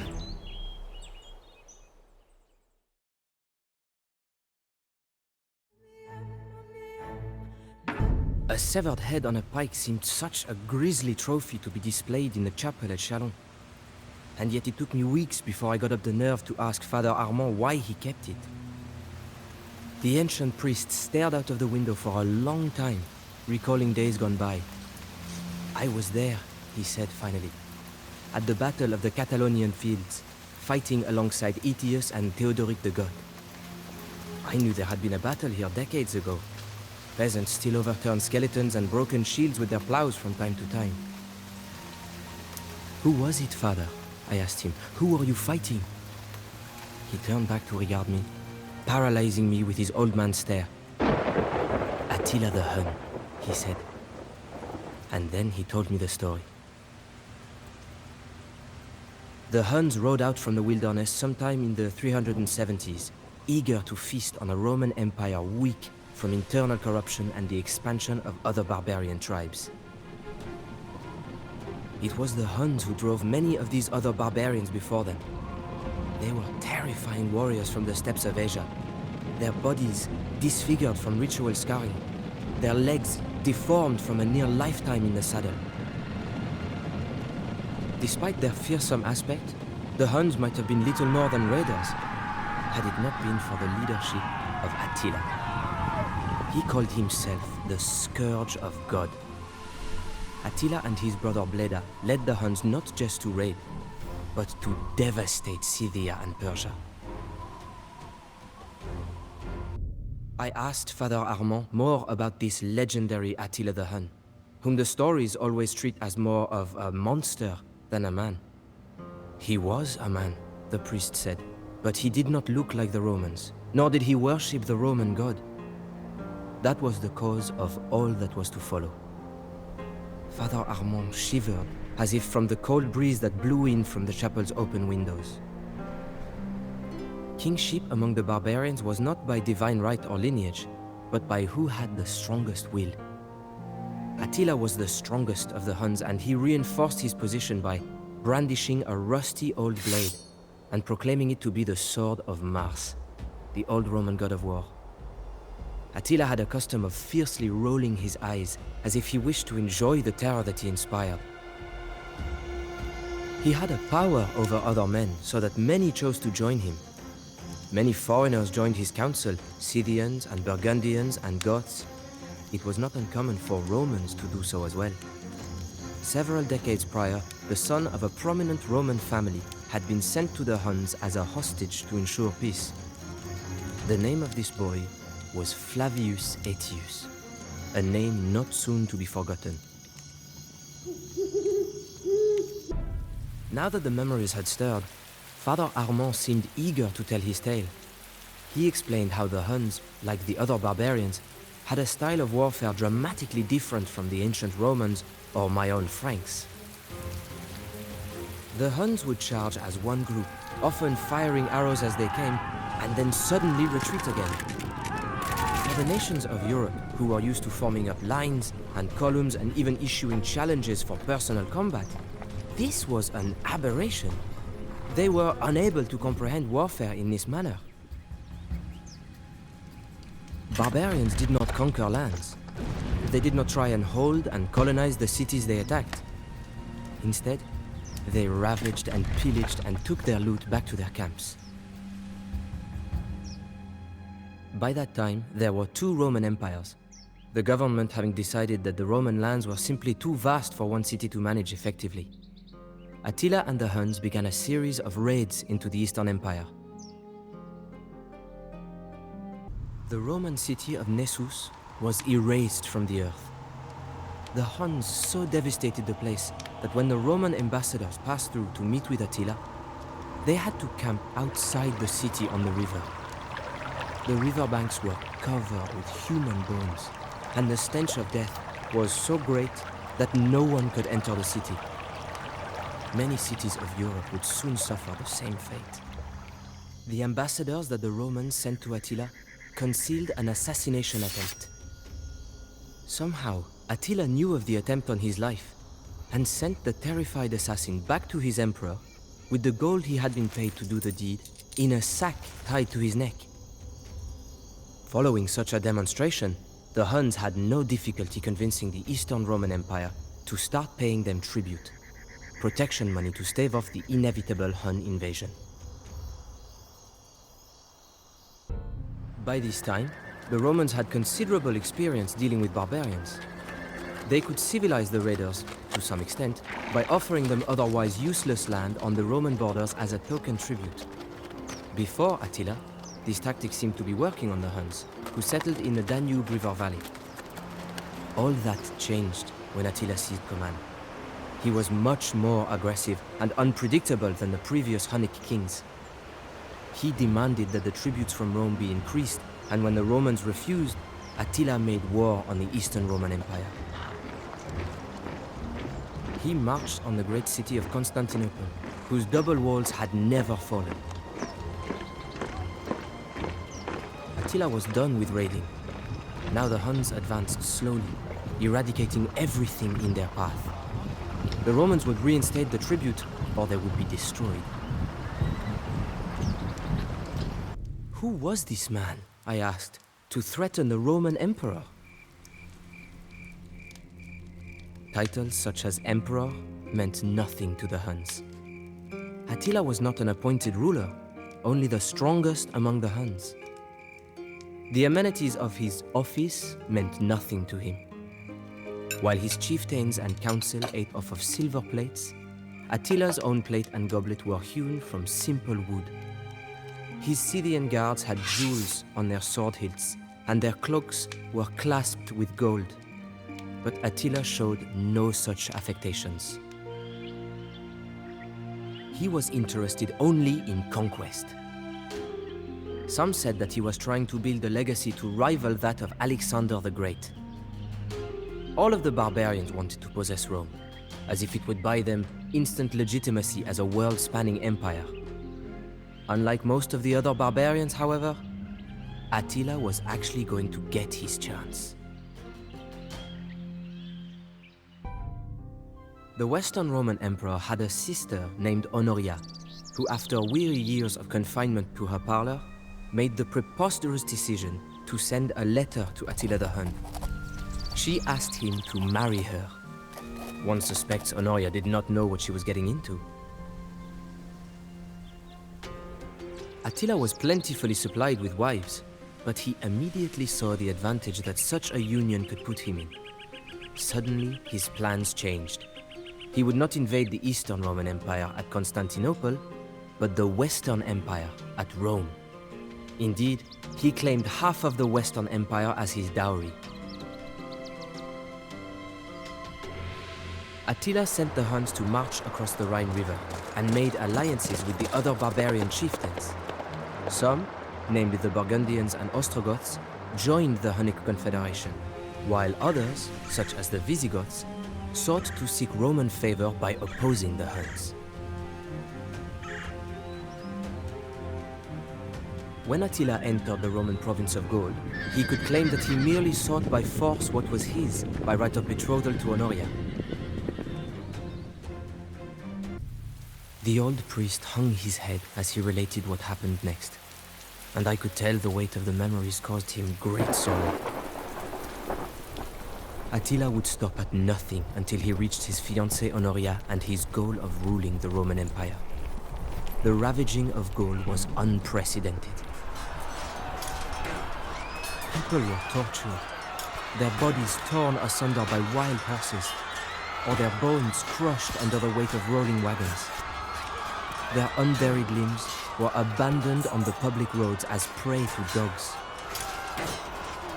Heads on stakes stretched from Gaul clear back to the Danube River, from whence the Huns had come. They lay siege to Orléans, for Attila had learned much of siegecraft since he had faced the walls of Constantinople. But as the Huns set to their fell task, a great cloud of dust appeared on the horizon. Aetius and the Roman army had come. And now, said Father Armand, is where I enter the story. The battle between Hun and Roman was fought at the end of June 451. The Romans were commanded by Aetius, a brilliant and celebrated general who had been held hostage by the Huns when he was a boy. Aetius knew Attila, and he knew the Hunnic ways. Since he had returned to the Western Empire, Aetius had done more than any man to keep Rome alive throughout the period of barbarian invasions. His army was not large enough to face Attila alone, so Aetius convinced tribes of the Alans and Visigoths to ally with him. Even though these dubious allies had a common hatred of the Huns, it was still a remarkable achievement on Aetius's part to have drawn them into an effective military relationship. The Huns were eager for battle. Attila's shamans looked at the entrails of cattle and the color of sheep bones and prophesied that the Huns would meet defeat on the Catalonian fields. However, they also foresaw that the commander of the opposing force would be killed. Attila must have thought this a fair trade, because he brought battle to Aetius and the Goths. Before blood was drawn, Attila stood before his assembled troops, clutching the sword of Mars in his fist. He told them, "It is a right of nature to glut the soul with vengeance. I shall hurl the first spear at the foe. If any man can stand at rest while Attila fights, he is a dead man." It was a catastrophic battle, one of the largest and greatest the world has ever seen. The stream was turned to a torrent by the rushing of blood. I pity those that were forced to slake their thirst from it. Cadavera vero innumera, the Romans said afterwards. Truly countless bodies. Perhaps 300,000 men were left dead on the Catalonian fields. It is said the ghosts of those killed continued to fight for several days. I passed within inches of the fell Hun king as he stalked the battlefield, trying to determine which of his chieftains and allies yet lived. When he found me, huddled beneath my shield, I made my peace with God. But Attila did not seek my decapitation. He saw that I was a holy man and ordered me to join his retinue of foreign advisors. "That is how you know so much of the Huns," I offered. The priest nodded. Despite the carnage, the outcome of the legendary battle was unclear. Attila had lost much of his cavalry, but the Roman army would never recover from its losses. For a time, no one knew if the Hunnic king would continue to pursue the hand of Honoria. "But what of the prophecy?" I asked. "Did Aetius die on the battlefield?" Nay, it was Theodoric the Goth, not Aetius, who died and fulfilled the prophecy. Aetius knew that if he utterly destroyed the Huns, then the Visigoths would have no need for a Roman alliance, and Rome would face yet another barbarian threat. And so, Aetius retired from military life, hoping that the outcome of the Catalonian fields would leave the Huns and Goths in a stalemate. He hoped he had done enough to save his empire. He had not. As far as Attila was concerned, Honoria was waiting with open arms in Rome. The very next year, partially recovered from his losses, Attila turned his attention to Italy. The Huns crossed the Alps and moved down the Italian peninsula, launching another great invasion that terrorized the inhabitants of the Western Roman Empire. He meant to take Rome and crown himself emperor. This was not the Rome of Caesar, mind you, but a withering Rome, beaten from earthquakes and barbarian wars. And this time, there was no General Aetius to hold off the Huns' savagery.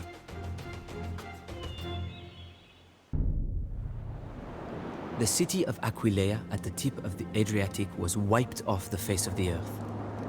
The fugitives from that pitiful city took refuge among the islands, marshes and lagoons at the head of the Adriatic Sea, and there founded the town of Venetia, or Venice. But what of the Pope? I asked. No one knows what Saint Leo said to the Hunnic king, but that very day, Attila turned his army around and started back for the Hun lands on the Danube. Attila the Hun died shortly thereafter. Since he had failed to claim Rome, he could not have Honoria, and instead brought another wife into his harem. On his wedding night, Attila suffered a nosebleed and choked to death. For a man who had boasted that, "Where my horse has trodden, no grass grows," It was a curiously anticlimactic death. The Hunnic warriors cut their hair and gashed their faces, so that the king should be lamented not by tears of maidens, but by the blood of warriors. Attila's bloody reign of conquest lasted 19 long years. Father Armand was silent for a long time. He glanced over at the head on a stake. "A Hunnic trophy," he said. "I think the man was a Visigoth. He died at the Battle of the Catalonian Fields. I keep it here so that I may see it every day and remember." "Remember what, Father?" I asked him. The scent of a burning village, the sound of butchery, the way peasants would flee before the Hun riders, the way we would ride them down, the way it felt to conquer alongside Attila and the Huns. He leaned so close I could feel his breath. Sometimes, I miss it.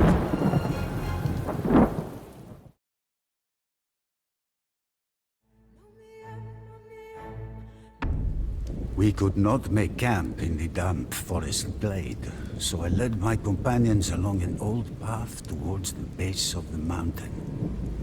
It was overgrown with all manner of foliage, and the footing was difficult.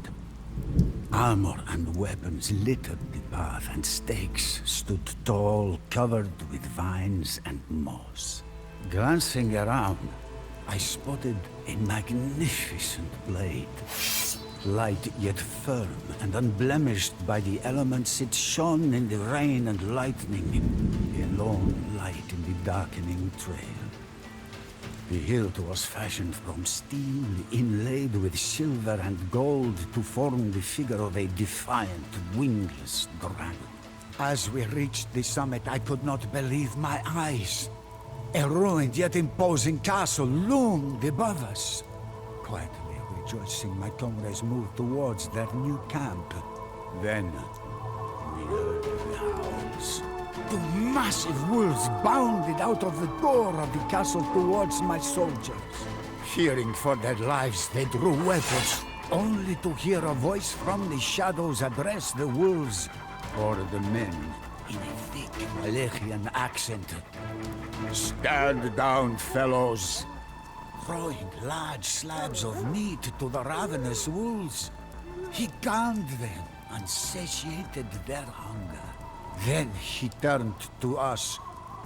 "Welcome to Polyanari Castle, the ancient stronghold of the Draculesti." The mysterious man raised his hands in a gesture of welcome. "It is well that your path has led you here. Come inside, sit by the fire and feast, while I tell you the tale of Vlad Dracula." I stepped forth, holding out the mysterious sword and scabbard for our host to inspect. "The Order of the Dragon," he said at once. "What you have just brought me is the lost blade of Vlad Dracula himself." I was shocked and immediately demanded an explanation. Our host's eyes flashed, and there was a strained look on his face.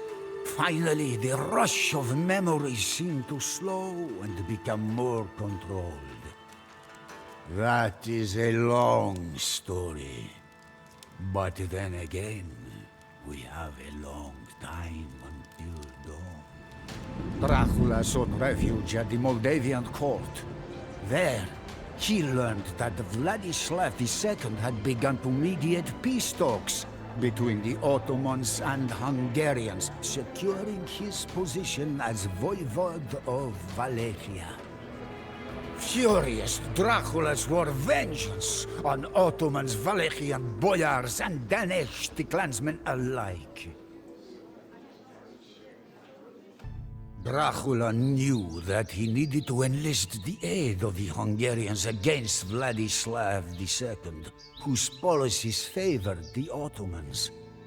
He also remembered his education under the crusading Order of the Dragon, and wanted to honor his vows. The Order was a powerful ally, and their Crusader knights would serve Dracula well against his enemies. As he paced the streets of the Moldavian capital, Dracula mused over his plan to reclaim his kingdom. As the mysterious old man paused, I rose up to take another slab of venison. The old man stared into the fire, watching the flames dance as if they were soldiers involved in a raging battle. His eyes flashed again as a thought entered his mind, and he grasped the majestic old sword. Meanwhile, Sultan Mehmet II had ascended to the Ottoman throne. Dracula loathed Mehmet from their time in Edirne, and he knew that the Turks would be a thorn in his side for years to come.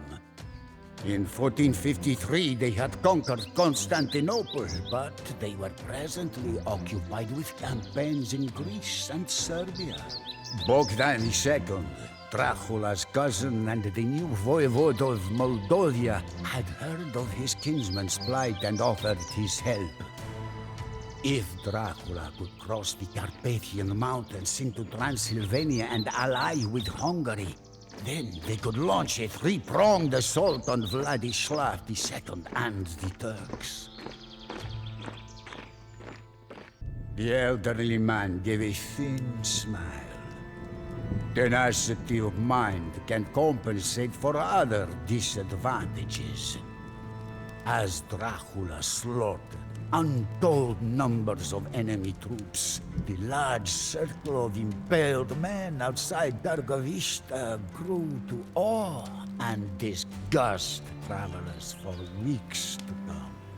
Dracula owned Wallachia once more, but it was not the land his forebears ruled. Barren from endless wars, it was rife with corruption, crime, and poverty. Aghast, I asked my host how Dracula managed to reform a ruined shell of a country so quickly. Grinning, the light flashed across the old man's eye again. Dracula despised dishonesty and crime, and sought to eliminate it. He knew that Wallachia had to become strong enough to face its enemies, and soon. And so, his reforms began.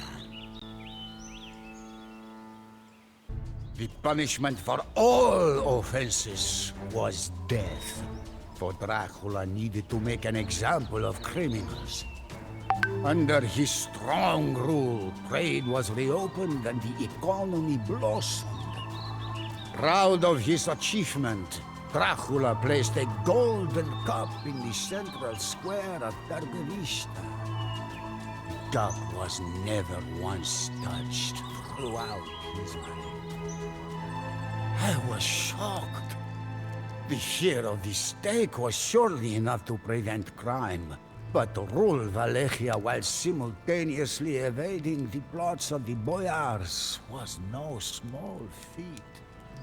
Dracula invited all of the boyars to a feast and asked them how many rulers they had seen perish due to treachery. None had seen fewer than 7 reigns, while some had even seen 30. Furious, Dracula arrested them all and marched them here to the former ruin of Kotyan Castle. For months they labored to rebuild the castle, toiling even after their clothes fell off. Those who survived were slain. Finally, Dracula had eradicated the fickle, conniving boyars. He replaced them with loyal followers, be they knights or common peasants. Strong again, the dragon was ready to breathe a flame that would engulf his enemies, the Turks. This wise man, whomever he was certainly no commoner. I wondered aloud if perhaps he had fought in the wars of which he spoke. My question was answered with a grin and a nod, I was awed to encounter a soldier who has survived those years of turmoil and bloody warfare was rare. We sacked Giorgio, Darstor, Novoselo, Dridopoiron, and many more towns, he muttered, revealing the scars on his arms. Our strikes were swifter than bolts of lightning.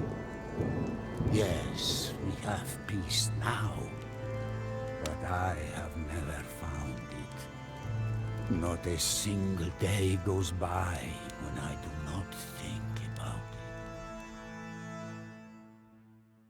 it. Dracula never breathed a word of it, but many began to think that his time at the Ottoman court had stoked his hatred for his southern neighbor. For years, he had brooded over his brother, Radu, who had treacherously pledged himself to the Turks. Dracula also had his vows to the Order of the Dragon to consider. The Pope and the Hungarian regent both desired war with the Turks.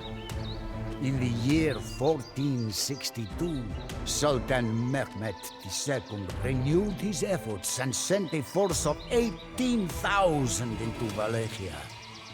Thinking that Dracula would be unable to mobilize his army quickly enough, the Sultan sought to take Wallachia by storm with this small force. He was, of course, sadly mistaken. I had heard whispers of the Danube butchering, but never a first-hand account. Dracula's enduring ability to overcome the most fearsome force of his time mesmerized me. Dracula had a thirst for blood unlike any other, but he was fair. His sense of justice wrought a change in all of us. Dracula taught us to use our strengths to our advantage. Terror, speed, and surprise became weapons more potent than our blades. Unfortunately, this was where my lord and I were separated. The Turks entered the castle courtyard of Poyanari with murder on their minds and ransacked the fortress that we had fought so hard to defend. Taking refuge in a secret tunnel, I watched Dracula's boat float downstream. The stone bastions of Poyanari never caught flame, so I was spared. As if God was with us, an avalanche struck the departing Turkish army and blocked the route to the castle. Although this evidence of divine retribution stirred our host, I figured it was caused by the enemy camp. I was not eased by the change in the mood of our host. The calls of wolves and the bats filled the air as we feasted. It seemed that the old man was lost in ruminations of times long gone by. Finally, the ancient warrior resumed his tale. It was a long 12 years. I was alone, waiting here for signs of Dracula's return. But all I ever saw were Turkish marauders ravaging the countryside of this once beautiful land and tormenting the people. One thing kept me from despair. The last words I had heard from my lord, that he would return in the end. I repeated these words to myself every day and promised myself that he would succeed.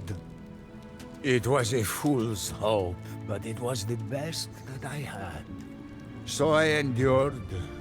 Dracula had preserved enough food and water in the castle to last an entire army several years. I had begun to think that he would never return. But rumor among the locals told me differently. When I overheard the same as I spied on Turkish patrols, I became more confident.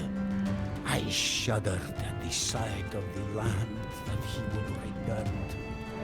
One day, I awoke to the thundering of hooves and the frenzied war cries of soldiers pouring down from the Carpathians. It was Dracula, at the head of a Hungarian army come at last to liberate us from the yoke of the Turks and their Wallachian puppet, Basarab Leota. Dracula achieved victory at last, and the invaders fled before him. Rallying his men, he charged the enemy ranks with an unspeakable vengeance that emboldened his army. A decisive victory was near, but it was at that hour that Dracula's love. A volley of arrows whistled through the air and struck Dracula in the chest, knocking him from his horse. The Turks easily routed our leaderless forces. Our chance to drive them out vanished.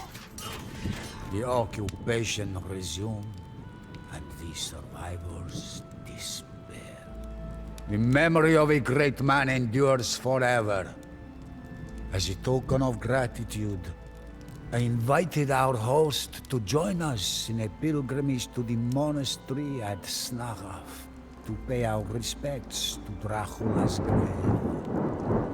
Tears running down his face, the elderly man could do naught but nod in reply.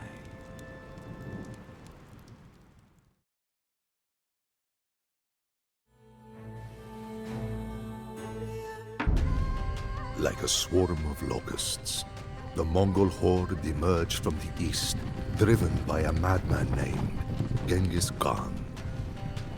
When we first heard the rumors of their approach, we thought the Mongols were but mere bands of raiders, not unusual on the steppes.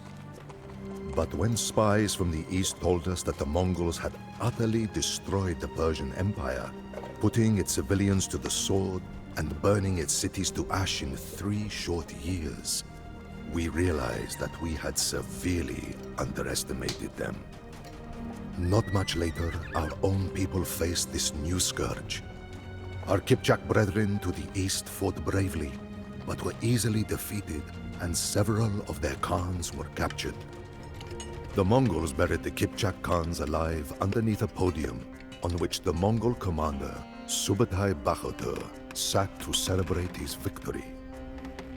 The Mongols called it an honorable death, only reserved for nobility and royalty. I believe that these Mongols are evil demons sent to torture us. Only the western part of our once mighty confederation remains, and with it, the great Cumania has become a mere shadow of its former self. However, one of the Khans, Kotyan, recognizes our peril and is rallying all of the tribes to unite against the invaders. Putting aside his pride, he has turned to our sworn enemies, the Rus, and is asking them to join the fight. They may be hostile towards us, but we have no other choice. The Mongols will scourge this earth and enslave everyone on it. Let us hope that the Rus princes come to realize that too, before it is too late. The Rus principalities were not easy to persuade. However, when news reached the Rus princes that a large Mongol army was riding west toward the Dnieper River, they accepted Kotyan's offer. Now, a united army of Rus soldiers and human horsemen stand together to face the incoming Mongol horde. It is a magnificent sight to behold as our combined armies march to meet the Mongols on the field of battle. Beams of sunlight dance on the shields of the Rus foot soldiers, the full body armor of the boyars, and the iron-clad Cuman horsemen. If this odd coalition of Rus and Cumans can stand united, we might have a chance of withstanding this scourge from the east. The sky has turned dark with the smoke of burning tar, Through it, one can see the bodies of men and horses scattered on the battlefield. Despite our large numbers, our armies were swept away from this earth like dust on a field. The Mongols knew perfectly how to exploit our weaknesses and divide our forces. The hooves of the charging Mongol horsemen sounded like thunder, and their arrows poured down on us like rain. Smoking projectiles fired by Mongol catapults caused confusion among our ranks and blocked our line of sight. We saw Rus princes charge into the smoke, never to be seen again. After 9 long days, the combined Rus and Cuman armies were completely annihilated. Morale is at an all-time low for those who survived. We Cumans know that all hope is lost for our ancestral homeland. To escape certain death or slavery, we will retreat beyond the Dnieper River to rally and ride west. At least Khan Kotyan survived the battle, which gives us a tiny bit of light in these dark times. His calm presence and confident voice can still give hope to the men. When looking into the empty eyes of the men sitting in front of the yurts, it is hard to imagine that these men were once fierce steppe horsemen, warriors who were feared by European kings and Byzantine emperors alike. Our Khan is devastated by the recent events as well, and has not eaten since the battle. Each time Kotyan emerges from his tent, his face appears older and more gaunt. Pressured by the Mongol horde, we have no other choice than to keep moving south. At night, Tatar and Mongol raiding parties ambush Cuman guards who wander too far away from the camp. It would be yet another sleepless night for the men. Although many of us had given up hope, Khan Kotyan still believed in our survival. The messengers that he had sent west returned with good news.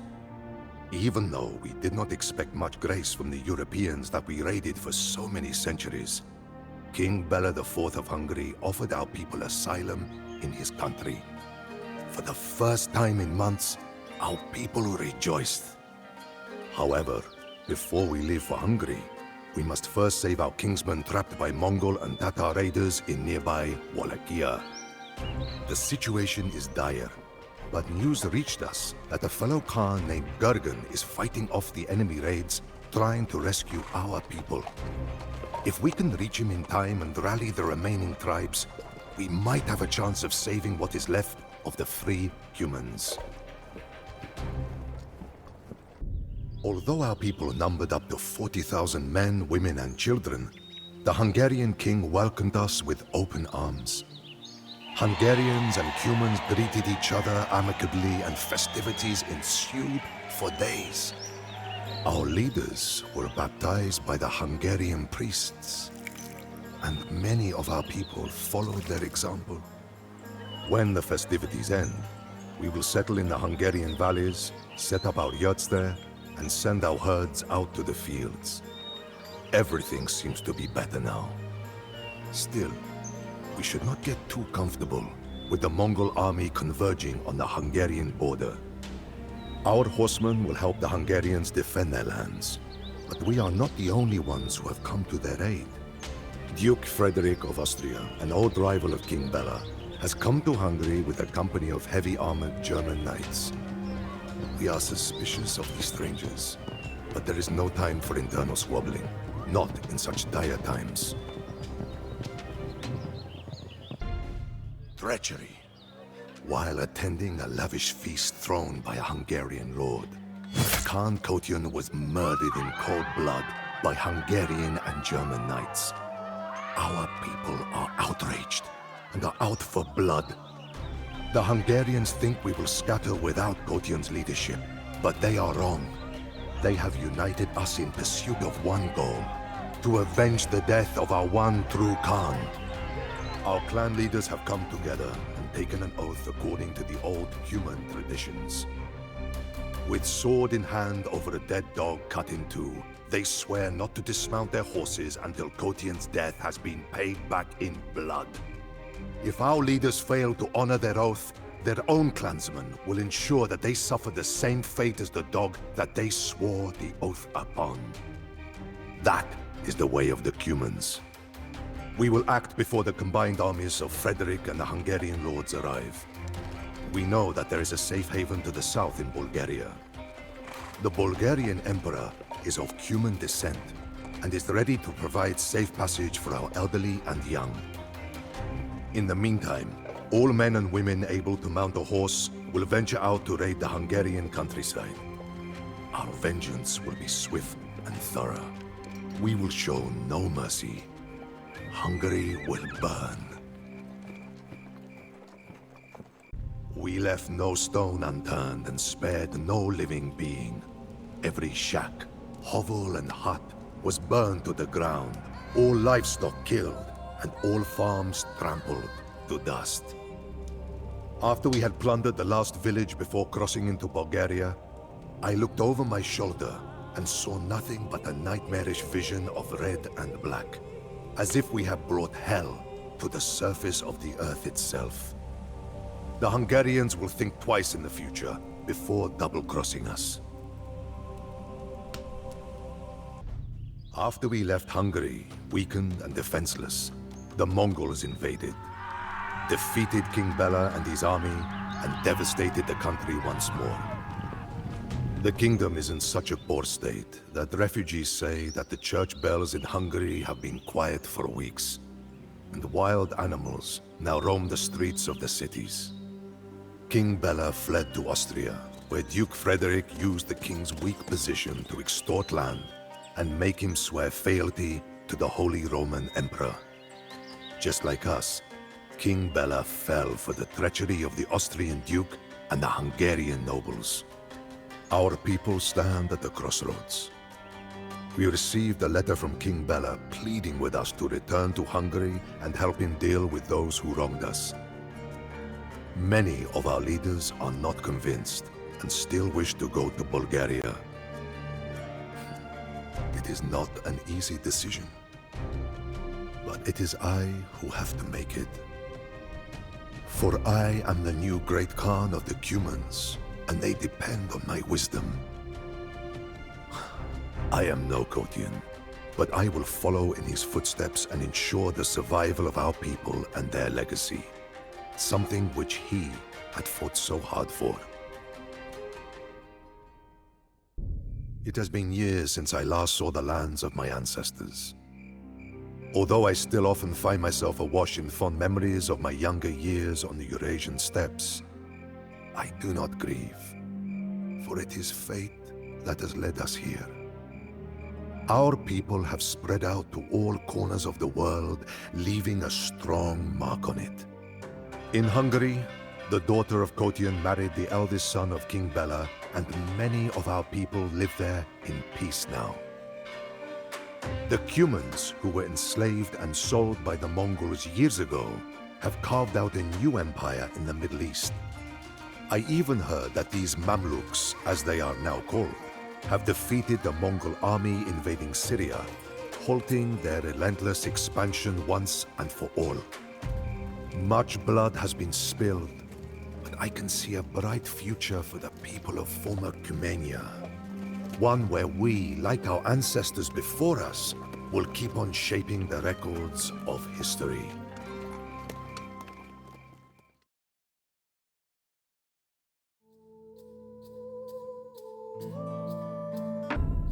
The day has come for you to know the truth. For many years, I avoided your questions, my child. About you, about me, about your father.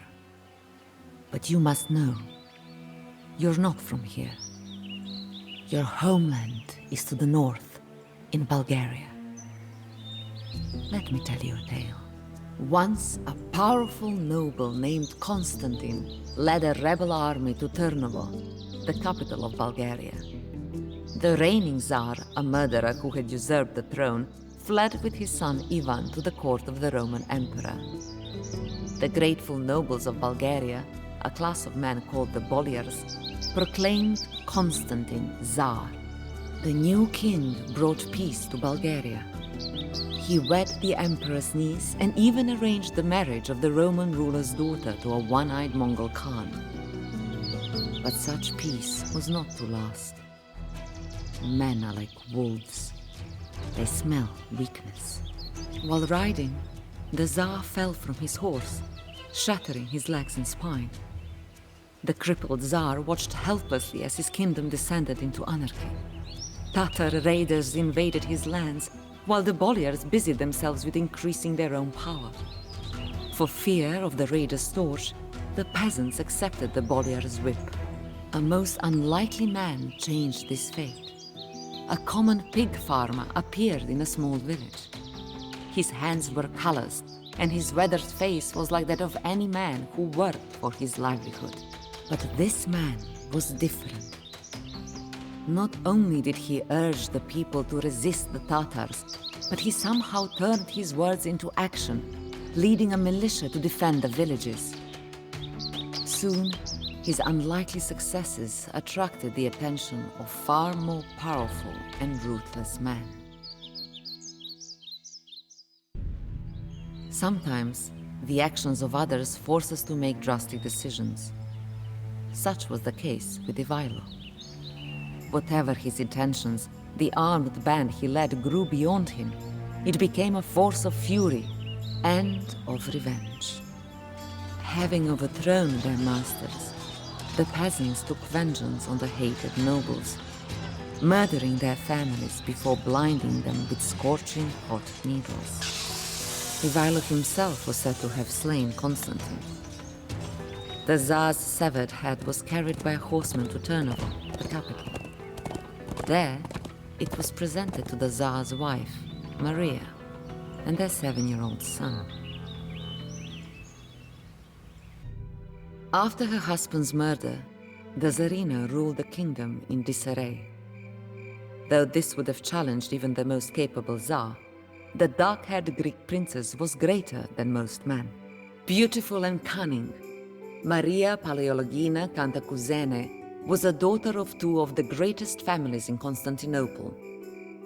She had wed the Tsar on the orders of her uncle, the emperor, but her Byzantine guile proved as much a benefit to her husband. When a rival Bolyar threatened Constantine's rule, Maria offered to adopt him as her son and heir. The opportunistic Bolyar accepted and feasted in the Tsar's court, only to be found dead shortly afterward. Poisoned. But now, with an uprising in the countryside and scheming Bolyars in her own court, it would take all of Maria's cunning to preserve her power. But a more threatening menace came from her own uncle. The headstrong Roman Emperor Mikhail Palaiologos demanded his niece's submission. The Tsarina, just as strong-willed, refused. Furious that his own niece stifled his ambition, the Emperor chose an exiled prince to place on the Bulgarian throne. Ivan, the returning son of the Asen dynasty deposed by Constantine, led a great Roman army to retake his father's kingdom. The Tsarina alone could not defeat the Romans, nor could Ivaylo challenge both the Tsarina and Ivan. The logic of these facts dictated the most unlikely alliance between a rebel leader and the wife of the Tsar he murdered. Ivaylo's army filled the Yantra River with Roman dead, securing Maria's place on the throne. Now, the Tsarina had to fulfill her end of the bargain. As Ivaylo approached the gates of the fortress, Maria waited silently for the man who had killed her husband. As Ivaylo stepped before her, the Tsarina placed the Tsar's crown, once worn by her husband and father of her child, on the swineherd's head, crowning a peasant a king. The objections of the watching nobility were silent but palpable. Then, in a hasty ceremony, Maria wed the newly crowned Tsar, tying her fate with his. Ivaylo watched suspiciously as the Bolyars bowed their heads in his presence. No matter what respect they showed him as Tsar in daylight, he knew they whispered and cursed him in the shadows. Murderer! Peasants, come! Turnovo might be the city of the Tsars, but it belonged to the Bolyars. Ivaylo knew that remaining there would be a death sentence, but he was tied to the city. The Tsarina was carrying his child, yet fatherhood would have to wait. The Emperor was undeterred by Ivan Asen's defeat. He enlisted his son-in-law, a great Mongol warlord named Nogai, to unleash war on Bulgaria. A descendant of Genghis Khan, Nogai was broad-shouldered and barrel-chested. He had lost an eye battling a brother in the Caucasus, a disfigurement that cost him the chance to rule as Khan of the Golden Horde. However, that was to his liking. Nogai was not a man to sit idly in a golden tent. He became the kingmaker and the real power behind the Horde, leading its warriors into battle. Mongols, Tatars, humans, warriors as numerous as blades of grass streamed across the Danube into Bulgaria. Ivaylo raced in the middle of the night to the river town of Drastar. There, he would raise an army and make his stand. In Turnovo, the Tsarina, alone and with child, waited for his return. A lone rider approached Drastar and called for the Tsar. Ivaylo wondered, was this a messenger of the one-eyed Khan offering peace? But as the Tsar raised himself against the battlements, he could see the horseman was a Bulgarian. What word did he bring from Turnovo? Did he come to tell Ivaylo of the birth of his child?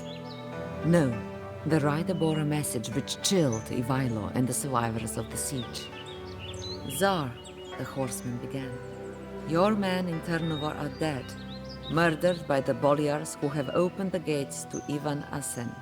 Ivan has taken the Tsarina and your newborn child and delivered them as prisoners to the Emperor. Ivaylo rode south, galloping past torched villages and overturned fields. He rode under the tall peaks and through the narrow passages of the Balkan mountains. There, the remnants of his army would make their final stand. A great Roman army was approaching, sent to reinforce Ivan's faction in Turnovo. The army was commanded by the general, Mikhail Glabas, who had strengthened his already impressive numbers with Tatar mercenaries. With Ivan in the north and the Romans marching from the south, Ivaylo knew neither refuge nor retreat remained for his last followers. His men would win or die in these mountain passes. But these valleys had witnessed impossible victories before. Here was where Bulgarian Khans and Tsars etched their places in history. The walls of granite rock echoed the names of heroes like Krum, Simeon, and Kaloyan the Roman slayer. To these, the names of Ivaylo and his men would be added. Ivaylo's impossible victory at the Kotel Pass brought fear to Ivan. He abandoned Turnovo and fled to the Emperor's court. The Emperor offered no solace to a coward. In Turnovo, no sooner had the Bolyars discovered the Tsar's throne empty than they began to squabble over it. The wisest of the Bolyars reminded the others that the kingdom was still threatened by both Mongols and Romans. Bulgaria needed stability, and that would mean all Bolyars would need to unite under a single banner. From among their ranks, the Bolyars found a warrior to defend and unite the kingdom. A man descended from the tribe of the legendary Cuman warrior, Kotyan. They chose Georgi Terter as Tsar. Betrayed by Georgi Terter, Ivaylo returned to Turnovo, but the gates were barred to him. His men finally gave up hope. They returned to their fields, their uprising in Ivaylo's brief reign just a memory, to be lost and forgotten. But Ivaylo could not forget. As he stood powerless before the city's walls, the weight of his fate as a mere pig herder finally weighed upon him. He had defied all odds. He had not just challenged a Tsar, a Khan, and an Emperor, but had upset the very order of the world. He, a swineherd, had dared to overthrow kings and make men free. With these thoughts, Ivaylo took the greatest risk of his life. Perhaps blinded by his ambition, or blinded by his hope, Ivaylo turned to his enemy for help. He sought redemption in the land of the blind, where the one-eyed man is king. The one-eyed Khan ordered a feast for Ivaylo and Ivan Asen, where he listened to their arguments on why he should support one over the other. Then, having heard enough, Nogai rose and pointed to Ivaylo. In that moment, it is said that Nogai's guards seized Ivaylo and murdered him. The body was taken away as Nogai returned to his seat and finished his meal. But I am not so sure that was the end of our hero. In the years since, Ivaylo has appeared again in many places and many times. Wherever the downtrodden have the courage to fight for freedom and justice, Ivaylo seems to appear. He lives in all of us, and especially in you, my child. I can see you're confused. I know you're thinking, what does this pig-herding Tsar have to do with me? Don't you see, my dear? I lived in Bulgaria then. So did you, in fact. You were very young then. A mere baby when I wrapped you in your swaddling clothes and carried you here. It was on the day when the Emperor, my uncle, took us from Ternopil and from your father, Tsar Ivaylo.